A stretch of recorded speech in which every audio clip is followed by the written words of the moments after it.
नमस्कार, SBT news में आपका स्वागत है और मैं हूं आपके साथ दिव्यांशी गौड़। पेश है 6 सितंबर बुधवार शाम 7:15 बजे राजस्थान की बड़ी खबरें। राजस्थान विधानसभा चुनाव में ज्यादा समय नहीं बचा है और वहीं इसके कुछ ही महीने बाद लोकसभा चुनाव 2024 भी आने वाले हैं और ऐसे में इंडिया गठबंधन के जरिए विपक्ष एकजुट होकर केंद्र सरकार को घेर रहा है। और इसी बीच भीलवाड़ा के गुलाबपुरा में किसान सम्मेलन को संबोधित करते हुए मुख्यमंत्री अशोक गहलोत ने कहा कि विपक्षी पार्टियों का इंडिया गठबंधन बनाने में कांग्रेस अध्यक्ष मल्लिकार्जुन खड़गे की खास भूमिका है। इंडिया नाम का गठबंधन बनने से हर कोई प्रभावित हुआ है, चाहे पीएम मोदी हो, एनडीए या आरएसएस या बीजेपी।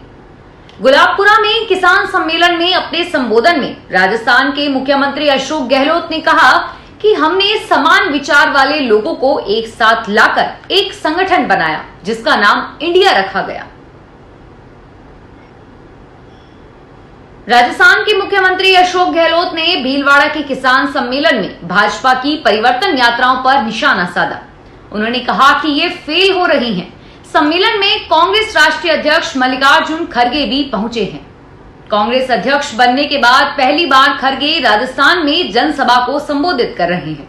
उन्होंने कहा कि राजस्थान सरकार ने हमेशा आम जन के हित में काम किया है। उन्होंने कहा कि लाल डायरी में कुछ नहीं है, भाजपा केवल इसे दिखाकर डराने की कोशिश करती है, वह अपने पास रखे रहे यह डायरी। मुख्यमंत्री ने कहा कि विपक्ष के महागठबंधन में खड़गे साहब की बहुत बड़ी भूमिका रही है। इंडिया के नाम से गठबंधन करके विपक्षी पार्टियों को खड़गे एकजुट करने में आगे रहे हैं। भाजपा नेता और नेता प्रतिपक्ष राजेंद्र सिंह राठौड़ एवं भाजपा के पूर्व प्रदेश अध्यक्ष एवं विधानसभा में उपनेता सतीश पूनिया ने कहा कि परिवर्तन संकल्प यात्रा राज्य की 4 दिशाओं में 4 महत्वपूर्ण तीर्थ स्थलों से राज्य में भ्रमण के लिए निकली है। परिवर्तन संकल्प यात्राएं 9000 किलोमीटर की दूरी राज्य में तय करके 200 विधानसभाओं में जाएंगी। प्रत्येक यात्रा 18 दिन चलेगी और 48 से 50 विधानसभा एक यात्रा तय करेगी। परिवर्तन संकल्प यात्रा के दूसरे दिन हनुमानगढ़ से रवानगी से पहले नेता प्रतिपक्ष राजेंद्र सिंह राठौड़ एवं उप नेता सतीश पूनिया ने भाजपा जिला कार्यालय में पत्रकारों से बातचीत की। विभिन्न क्षेत्रों में विशिष्ट तथा असाधारण योगदान के लिए दिए जाने वाले देश के सर्वोच्च नागरिक पुरस्कार पद्म पुरस्कारों के वास्ते ऑनलाइन नामांकन तथा सिफारिशें इस महीने की 15 तारीख तक की जा सकती हैं। पद्म पुरस्कार वर्ष 1994 में स्थापित किए गए थे और इनके तहत पद्म विभूषण, पद्म भूषण और पद्मश्री पुरस्कारों की घोषणा हर वर्ष गणतंत्र दिवस के अवसर पर की जाती है।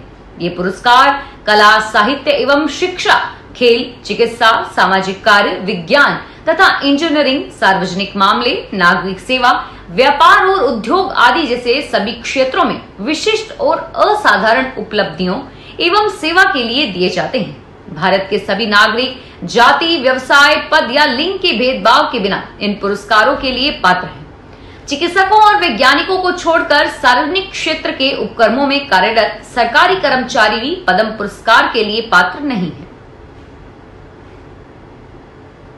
कांग्रेस संसदीय दल की नेता सोनिया गांधी ने 18 सितंबर से शुरू होने वाले संसद के विशेष सत्र को लेकर प्रधानमंत्री नरेंद्र मोदी को एक पत्र लिखा है और इस 5 दिवसीय विशेष सत्र के लिए सरकार से एजेंडा उपलब्ध कराने की मांग की है। गांधी ने कहा कि संसद का विशेष सत्र 18 से 22 सितंबर तक बुलाया गया है, लेकिन सरकार की तरफ से विपक्षी दलों को स्पष्ट तौर पर नहीं बताया गया है कि आखिर किस वजह से सत्र को बुलाने की जरूरत पड़ी। इस सत्र में कौन से एजेंडे होंगे और कौन से विधेयक पारित किए जाने हैं। विशेष सत्र के 5 दिन सरकारी बिजनेस के लिए आवंटित किए गए हैं। यह दुर्भाग्यपूर्ण है। राजस्थान में पिछले 8 दिन से चल रहा मॉनसून का ब्रेक बीती रात खत्म हो गया है। बंगाल की खाड़ी में बने साइक्लोनिक सर्कुलेशन सिस्टम का असर राज्य के पूर्वी हिस्सों में देखने को मिला। भरतपुर, जयपुर और कोटा संभाग के कई जिलों में बीती रात 46 किलोमीटर की स्पीड तक हवा चली और फिर बारिश भी हुई। लोगों को एक तरफ जहां गर्मी और उमस से राहत मिली, वहीं किसानों की भी चिंता कम हुई है। खरीफ की फसलें सूख रही थी और अब ये बारिश उनके लिए फायदेमंद साबित होगी। पिछले 24 घंटे की रिपोर्ट यदि देखें तो जयपुर, कोटा, धौलपुर, करौली, सवाई माधोपुर, अलवर, दौसा, चित्तौड़गढ़, बूंदी, टोंक और भरतपुर जिले में कुछ जगहों पर मंगलवार देर शाम बाद बारिश हुई। जयपुर, टोंक में धूल भरी आंधी चली और राजस्थान 28 अगस्त के बाद से बारिश का दौर थम गया था। धौलपुर के सैंपऊ में सबसे ज्यादा 56 रूरू बरसात रिकॉर्ड की गई। इसके अलावा जयपुर, भरतपुर, अलवर में भी कई जगहों पर 1 इंच तक पानी बरसा है। राजस्थान में गहलोत सरकार से बर्खास्त मंत्री राजेंद्र सिंह गुड़ा अब शिवसेना में शामिल हो सकते हैं। इस चर्चा को हवा इसलिए मिली है कि 9 सितंबर को उनके बेटे शिवम गुड़ा के जन्मदिन पर महाराष्ट्र के सीएम एकनाथ शिंदे आ रहे हैं। झुंझुनू के सूरजगढ़ में अपने समर्थकों से मिलने पहुंचे राजेंद्र सिंह गुड़ा ने यह जानकारी दी। उन्होंने बताया कि 9 सितंबर को गुड़ा गांव में उनके बेटे शिवम गुड़ा के जन्मदिन पर सभा का आयोजन किया जा रहा है, जिसमें महाराष्ट्र के मुख्यमंत्री एकनाथ शिंदे आ रहे हैं और साथ ही उन्होंने कहा कि 9 सितंबर के बाद एक एक कर लाल डायरी के खुलासे करेंगे। जयपुर मेट्रो रेल कॉरपोरेशन के कर्मचारियों ने 19 सितंबर से मेट्रो ट्रेन का संचालन बंद करने की चेतावनी दी है।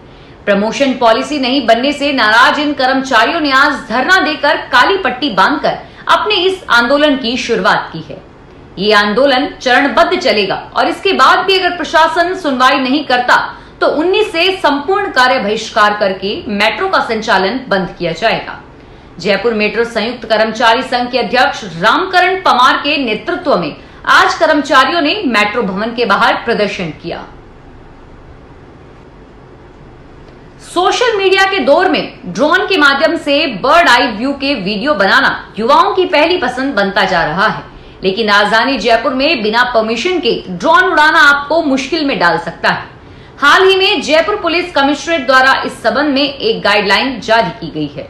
Additional police commissioner law and order Kunwar Rashtradeep ने न्यूज 18 से बातचीत में बताया कि भारत सरकार के director general of civil aviation की गाइडलाइंस मैनुअल के मुताबिक ड्रोन को 5 श्रेणियों में विभाजित किया गया है। इसमें नैनो ड्रोन को छोड़कर बाकी 4 कैटेगरी के ड्रोन उड़ाने से पहले यूजर्स को डीजीसीए की आधिकारिक वेबसाइट पर रजिस्ट्रेशन कराना जरूरी है।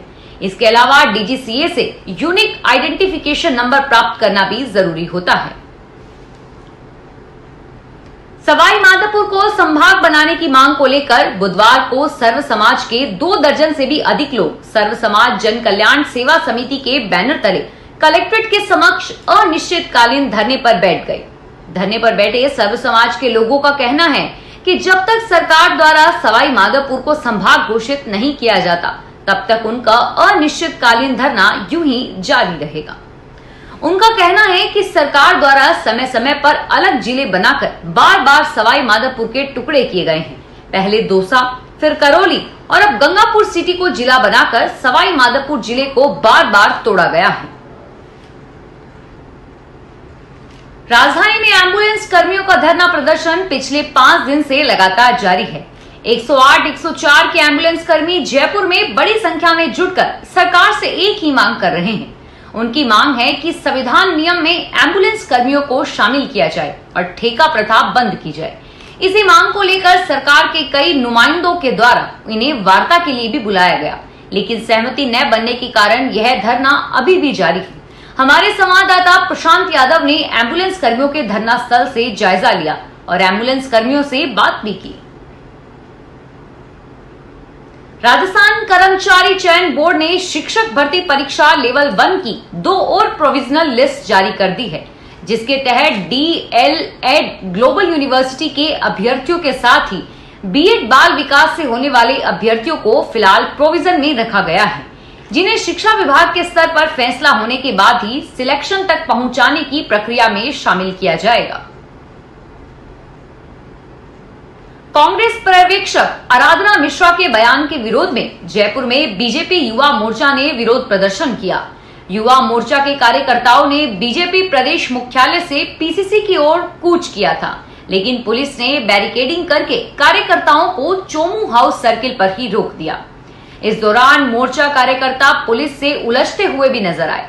काफी मशक्कत के बाद भी जब पुलिस ने कार्यकर्ताओं को आगे नहीं जाने दिया तो उन्होंने चोमू हाउस सर्किल पर ही कांग्रेस का पुतला जलाया और भारत माता की जय के नारे लगाए। प्रतापगढ़ में अच्छी बारिश की कामना और रूठे हुए इंद्रदेव को मनाने के लिए आज व्यापारिक एवं सामाजिक संगठनों की ओर से स्वैच्छिक बंद का ऐलान किया गया है।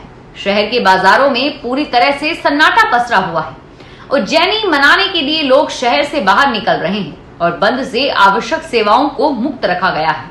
बता दें कि जिले में इस बार औसत की मात्रा 50% बरसात हुई है और बीते 20 दिनों से बरसात का इंतजार कर रहे किसानों के चेहरे भी अब मुरझाने लगे हैं।